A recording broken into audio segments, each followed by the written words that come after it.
যদি কখনো সমুদ্র সৈকতে যান এবং সেখানে এমন কিছু মাছকে জাম্পিং অবস্থায় দেখতে পান, তখন তৎক্ষণাৎ সেখান থেকে চলে আসা উচিত।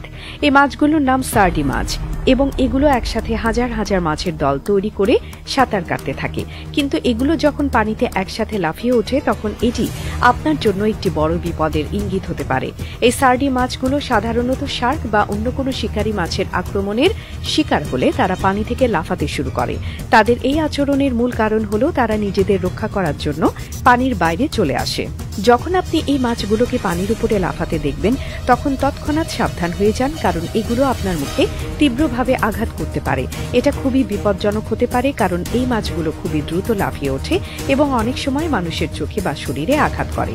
এমনকি এগুলো আপনার নখ পর্যন্ত ভেঙে ফেলতে পারে, যা অত্যন্ত যন্ত্রণাদায়ক হতে পারে। এছাড়া তাদের এই আচরণ সাধারণত পানির তলায় শিকারী মাছের আক্রমণ থেকে পালানোর লক্ষণ। তবে সবচেয়ে ভয়ঙ্কর ব্যাপার হলো তাদের এই আচরণের কারণে আপনার জন্য ঝুঁকি আরো বাড়ে, কারণ যদি এমন মাছগুলো পানির উপরে লাফিয়ে ওঠে সেটা শিকারী মাছের কাছ থেকে পালানোর লক্ষণ। এই শিকারী মাছগুলো যখন তাদের শিকার ধরতে আসে তখন সার্ডি মাছগুলো একত্রিত হয়ে লাফিয়ে যায় এবং সেক্ষেত্রে তাদের পাশ দিয়ে চলে আসা লোকের জন্য এটা একটা বড় বিপদের কারণ হতে পারে। এখন আপনি ভাবছেন, তাহলে এই মাছগুলোকে পানির উপর লাফাতে দেখলে কি করবেন?